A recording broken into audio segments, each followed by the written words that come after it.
Assalamualaikum warahmatullahi wabarakatuh.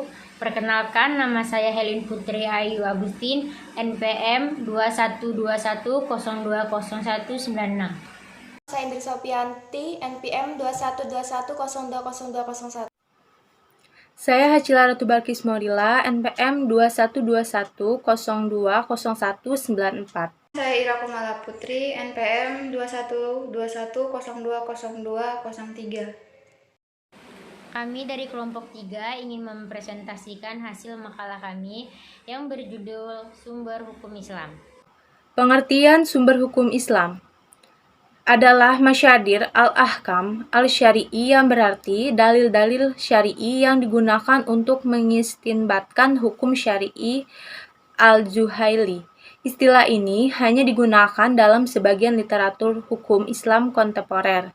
Dalam literatur klasik biasanya digunakan kata dalil yang jamaknya al-dilah atau yang lengkapnya al-dilah al-ghairiyah, atau bagi yang menggunakan kata sumber beranggapan bahwa maksudnya dengan kata dalil, sehingga kedua istilah itu sama artinya. Secara etimologis, kedua kata itu memiliki arti yang berbeda, terutama jika dikaitkan dengan kata syariat atau hukum Islam. Kata sumber dapat diartikan sebagai sesuatu wadah yang darinya dapat ditemukan atau ditimba norma hukum. Sedangkan dalil hukum diartikan sebagai sesuatu yang pertunjukan dan menuntun kita dalam menemukan hukum Allah, atau yang menunjukkan kepada sesuatu apapun, baik hisi atau rasa maupun nawi atau arti, atau baik maupun buruk. Kedua, pembagian dalil dalam hukum Islam. Dalil Islam dilihat apa yang dikemukakan oleh Al-Syatibi sebagai berikut. A. Jika dalil syarak tidak bertentangan dengan dalil akal. B. Tujuan pembentukan dalil adalah menetapkan perbuatan manusia dalam perhitungannya. Arti dalil itu hanya berlaku pada peristiwa tertentu. Dalil hukum juga bisa bersifat qat'ih, artinya pasti dan tidak dapat diragukan lagi kebenarannya secara wurud sampainya kepada kita, atau kepastian adalah petunjuk atau dalil tersebut, dan juga bersifat zani, atau artinya dalil itu tidak dapat dipastikan kebenarannya secara wurud atau kepastian dalalahnya.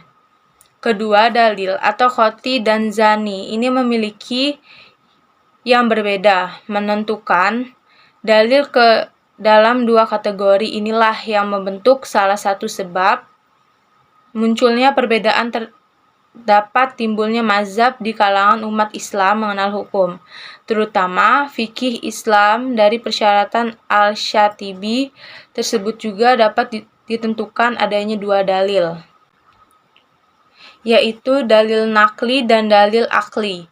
Dalil nakli adalah dalil yang bersumber dari sesuatu yang berasal dari nas atau teks hukum, yakni Al-Quran dan Sunnah, sedangkan dalil akli adalah dalil yang bersumber dari pemikiran akal manusia, yaitu melalui ittijad. Dengan demikian, maka dalil atau sumber hukum Islam ada 3 macam, yaitu Al-Quran dan Sunnah, keduanya sebagai dalil akli, serta akal atau rasio yang difungsikan melalui ittijad sebagai dalil akli. 3. Fungsi Al-Quran. Al-Quran merupakan kitab Allah yang diturunkan kepada Nabi Muhammad untuk disampaikan kepada umatnya demi keselamatan dan kepentingan mereka, baik untuk kehidupan dunia maupun kehidupan akhirat. Fungsi-fungsinya ada 3. 1. Hudan. 2. Rahmat. 3. Bayinah. B. Ibarat Al-Quran dalam menetapkan hukum. Semua ayat Al-Quran dari segi lafaz dan maknanya adalah khatiyal hurut, artinya semua lafaz dan maknanya datang dari Allah tanpa diragukan lagi keasliannya. 4. Penjelasan Al-Quran tentang hukum menunjukkan dua bentuk dalam menjelaskan hukum kepada kita, yaitu bentuk muhkam dan bentuk mutasyabih. Ayat muhkam adalah ayat yang jelas arti dan maksudnya, tidak mengandung keraguan, sehingga tidak memungkinkan pemahaman lain selain dari pemahaman yang dapat dalam lafaz ayat Al-Quran tersebut. Sedangkan ayat mustasyabih adalah ayat yang tidak jelas arti dan maksudnya sehingga memungkinkan adanya berbagai pemahaman dan penafsiran. 5. Hukum-hukum yang dikandung Al-Quran. A. Hukum-hukum iqtidah. B. Hukum-hukum khuluqiyah. C. Hukum-hukum alamiah yang mengatur aktivitas manusia atau mukallaf, baik berupa perkataan maupun perbuatan. C. Hukum-hukum alamiah yang mengatur aktivitas manusia atau mukallaf baik berupa perkataan maupun perbuatan. 1. Sunnah sebagai sumber hukum Islam kedua. A. Pengertian sunnah secara etimologis, kata sunnah berasal dari kata berbahasa Arabik yang berarti cara, adat istiadat atau kebiasaan, dan perjalanan hidup atau sirah yang tidak dibedakan antara yang baik dan yang buruk. Sunnah juga berarti ibarat tentang perjalanan dan cara yang sudah biasa, maka sunnah setiap orang berarti apa yang menjadi kebiasaan yang terpelihara, baik yang baik. B. Klasifikasi sunnah, yaitu aspek bentuk, aspek banyaknya sanad atau perawi, aspek kualitas, dan aspek-aspek yang lain. Ada beberapa sunnah Nabi, yaitu 1. Sunnah kauhiyah, 2. Sunnah fiyah, 3. Sunnah takhiriyah. C. Fungsi sunnah. A. Menetapkan dan menguatkan hukum-hukum yang sudah ditetapkan oleh Al-Quran. B. Memperinci dan menafsirkan ayat Al-Quran yang masih global. Membatasi ayat Al-Quran yang masih mutlak, umum, dan mengkhususkan ayat Al-Quran yang masih umum. C. Menetapkan hukum yang belum ditetapkan oleh Al-Quran. 6. Kedudukan sunnah sebagai sumber hukum. Ijtihad sebagai sumber hukum Islam ketiga. 1. Pengertian ijtihad secara etimologis. Kata ijtihad berasal dari kata berbahasa Arab, kuasa dan daya. Sedangkan ijtihad yang merupakan isi masdar memiliki arti ibarat tentang pengerahan kemampuan dan penumpahan upaya untuk penyelesaian suatu perkara. Kata ijtihad hanya digunakan untuk sesuatu yang berat dan sulit. Ahli usul yang mendefinisikan ijtihad sebagai variatif seperti Ibnu Suki Al-Ghazali dan ulama usul kontemporer. Dari variasi definisi ijtihad ini, Wahbah mengistinbatkan hukum syarat dan dalil-dalil syariat yang terperinci. Orang-orang yang melakukan ijtihad tersebut mujtahid. Sebenarnya sangat terkait dan sulit untuk dipisahkan, mengingat aktivitas ijtihad mustahil dilepaskan dari penggunaan rakyu. Karena itu, dapat dikatakan bahwa rakyu sebagai sumber ijtihad, dan ijtihad merupakan jalan yang ditempuh rakyu dalam menghasilkan suatu hukum. 2. Sejarah penggunaan ijtihad.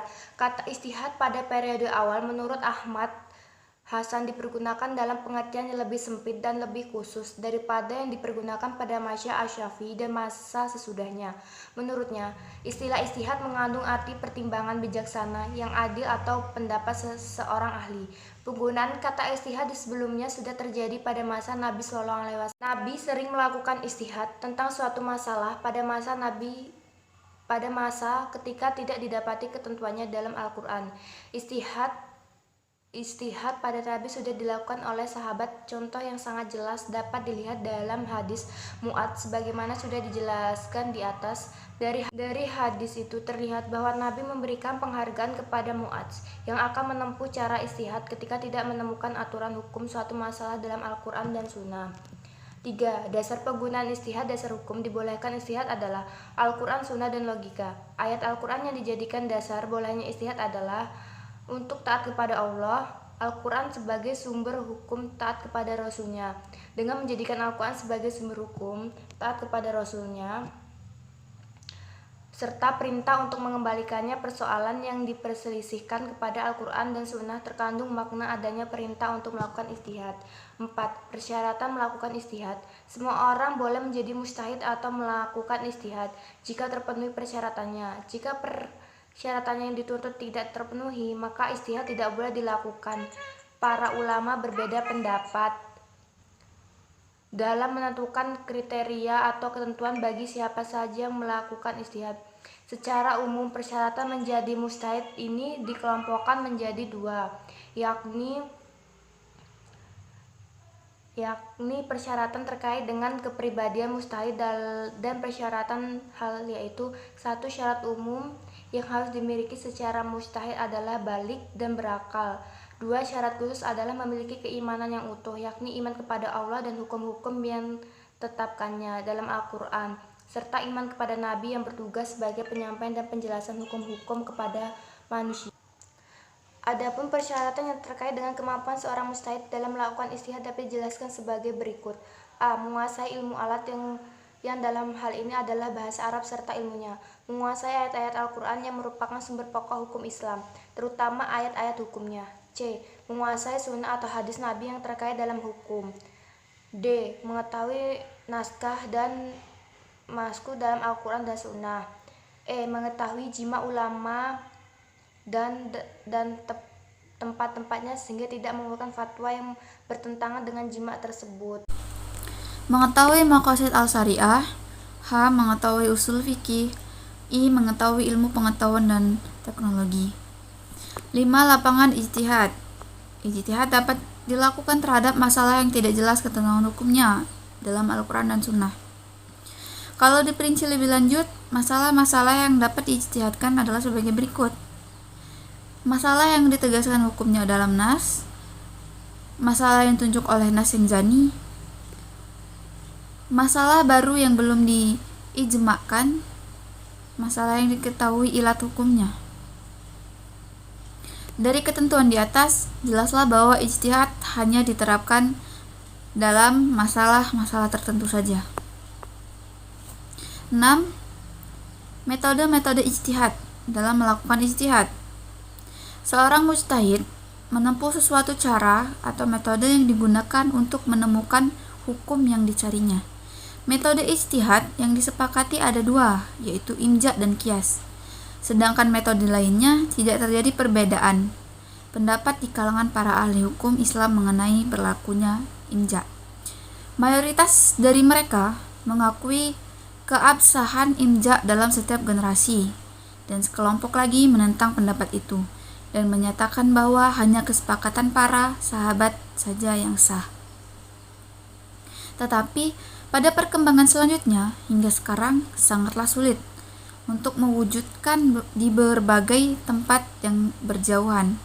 Oleh karena itu, pada pasca sahabat mulai muncul imja yang bersifat lokal atau kedaerahan, misalnya imja ulama Madinah, imja ulama Kufah, imja ulama Basrah, dan sebagainya. Qiyas. Secara etimologis, qiyas berarti menguku, membandingkan sesuatu dengan yang lainnya.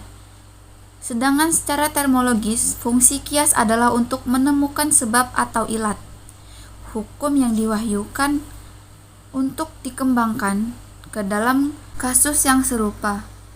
Dari definisi dan uraian di atas, dapat diidentifikasikan unsur-unsur yang harus ada pada qiyas, yaitu makis alaih, tempat mengkiaskan sesuatu kepadanya, atau sering disebut asl, sesuatu yang dihubungkan kepadanya sesuatu yang lain. Makis, sesuatu yang akan dikiaskan atau sering disebut furu, sesuatu yang akan disamakan hukumnya dengan asl. Hukum asl yaitu hukum yang ada pada asl yang ditetapkan hukumnya jika ilat yang ada pada asl dan furuk sama, maka hukum keduanya sama. C. Istihsan. Secara etimologis, istihsan memiliki beberapa arti, yaitu memperhitungkan sesuatu lebih baik, adanya sesuatu itu lebih baik, mengikuti sesuatu yang lebih baik, mencari yang lebih baik untuk diikuti karena memang disuruh untuk itu. Sedangkan secara termologis, ulama usul mendefinisikan istihsan sebagai meninggalkan qiyas yang jelas untuk menjalankan qiyas yang tidak jelas atau meninggalkan hukum umum. Untuk menjalankan hukum, khusus karena adanya alasan yang menurut logika menguatkannya. D. Masalah mursalah. Secara etimologis, masalah mursalah jamaknya mashalih mursalah, berarti kemaslahatan atau kepentingan yang tidak terbatas, tidak terkait, atau kepentingan yang diputuskan secara bebas. Sedangkan secara termologis, masalah mursalah yang juga sering disebut istilah Allah dan Rasul untuk mewujudkan dan tidak ada dalil syarak yang memerintahkan untuk memperhatikan atau mengabaikannya. Untuk menggunakan metode masalah mursalah sebagai hujah harus dipenuhi 3 syarat, yaitu kemaslahatan itu haruslah bersifat universal, bukan kemaslahatan individual. Penetapan kemaslahatan itu tidak bertentangan dengan hukum atau dasar yang telah ditetapkan oleh nas atau injak. Ihtisan secara etimologis, ihtisan berarti itibar al-musahabah atau berarti istimar al-sihah, selalu menemani atau selalu menyertai. Sedangkan secara termologis, ihtisan didefinisikan ahli usul sebagai menetapkan hukum atas sesuatu menurut keadaan yang ada sebelumnya hingga ada dalil yang merubah keadaan tersebut, atau menjadikan hukum yang ada di masa lalu tetap berlaku hingga sekarang sampai ada dalil yang merubahnya.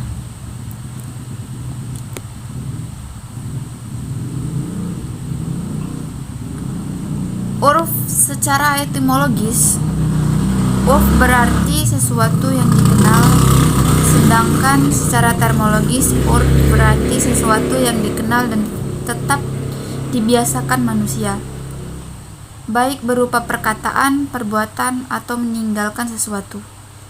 Urf dan adalah dengan berbagai argumen tertentu, akan tetapi perbedaannya tidak terlalu prinsip. Penulisan sendiri cenderung menyamakan kedua istilah tersebut.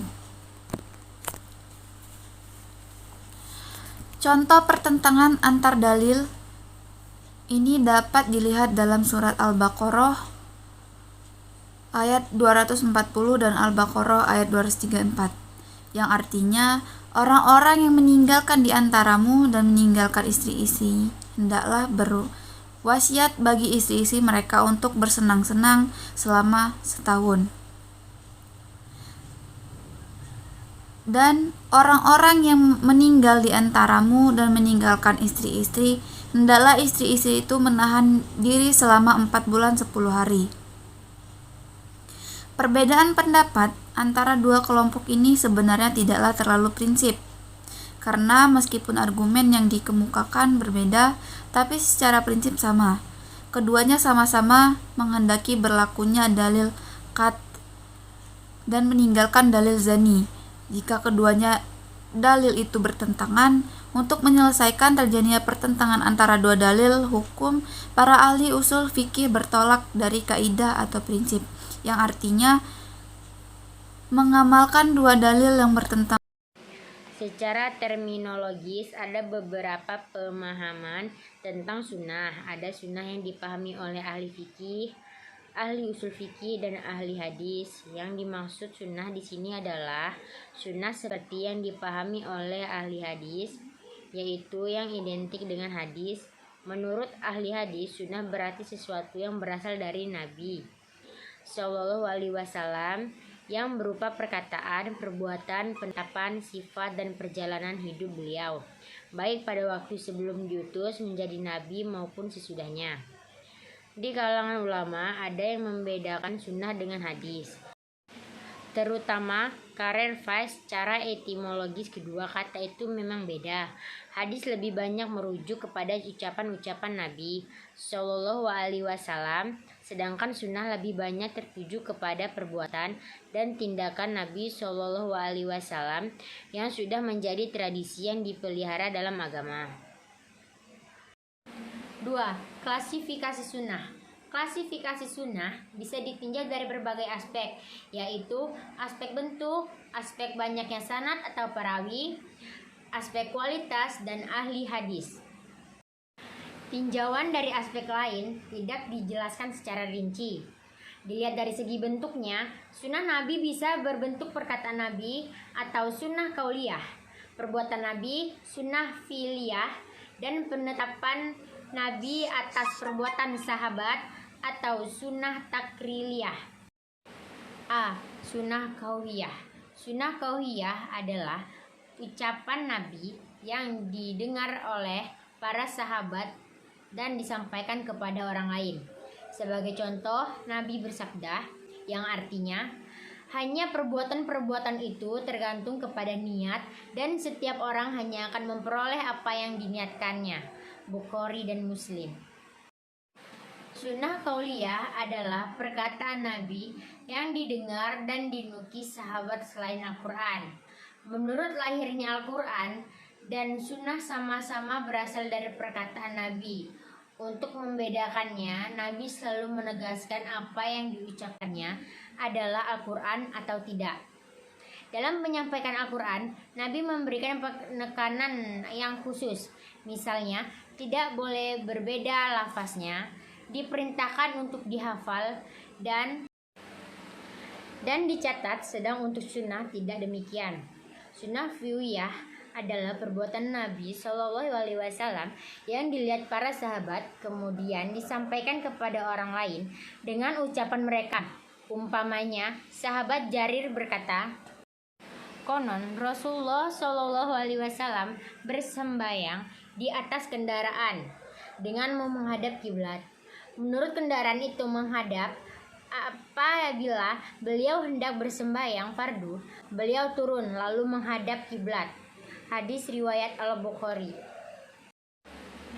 A. Sunnah sahih adalah sunnah yang memiliki 5 persyaratan, yaitu 1. Sanadnya bersambung, 2. Diriwayatkan oleh perawi yang adil atau istiqamah agamanya, baik akhlaknya dan terhindar dari kefasikan dan yang mengganggu kehormatannya. 3. Perawinya juga diabid atau kuat hafalannya. 4. Hadisnya tidak janggal. 5. Hadisnya terhindar dari ilat atau cacat. Contoh sunnah sahih adalah sunnah yang diriwayatkan oleh Al-Bukhari dan Muslim dalam kedua kitabnya, Sahih Al-Bukhari dan Sahih Muslim. Dan masih banyak sunnah sahih yang diriwayatkan oleh para perawit lain selain Al-Bukhari dan Muslim. Sunnah sahih ini termasuk sunnah yang makbul atau makbul diterima sebagai hujjah. B. Sunnah hasan adalah sunnah yang memiliki semua persyaratan sunnah sahih kecuali para perawinya seluruhnya atau sebagiannya kurang kuat hafalannya. Contoh sunnah hasan ini bisa dilihat dalam kitab-kitab hadis yang ditulis Al-Nasa'i, Al-Tirmidzi, Abu Daud, Ibnu Majah, dan Ahmad bin Hanbal. Kualitas sunnah hasan ini di bawah sunnah sahih, namun masih termasuk sunnah yang makbul atau dapat diterima sebagai hujah. C. Sunnah dhaif adalah sunnah yang tidak memiliki sifat-sifat untuk dapat diterima atau sunnah yang tidak memiliki sifat sunnah sahih dan hasan. Di samping Al-Quran, Di samping Al-Quran dan Sunnah, para sahabat bersepakat atau ijma' untuk menjadikan Sunnah sebagai sumber hukum. Dengan demikian, Sunnah terkait erat dengan Al-Quran dan karenanya agak sulit dikatakan bahwa keduanya adalah sumber hukum yang terpisah. Sunnahlah yang memberikan bentuk konkret pada ajaran-ajaran Al-Quran. Al-Quran misalnya menyebutkan perintah salat dan zakat, tetapi tidak memberikan perindahnya. Nabi yang menjelaskannya dalam bentuk praktik, mengingat taat dan patuh kepada Nabi sebagai kewajiban, maka sunnah yaitu model perilaku dari Nabi, baik dalam bentuk ajaran maupun contoh menjadi sumber hukum. Sekian presentasi dari kelompok kami. Jika ada salah kata kami mohon maaf dan kepada Allah kami mohon ampun. Kami akhiri wabillahi taufiq wal hidayah. Wassalamualaikum warahmatullahi wabarakatuh.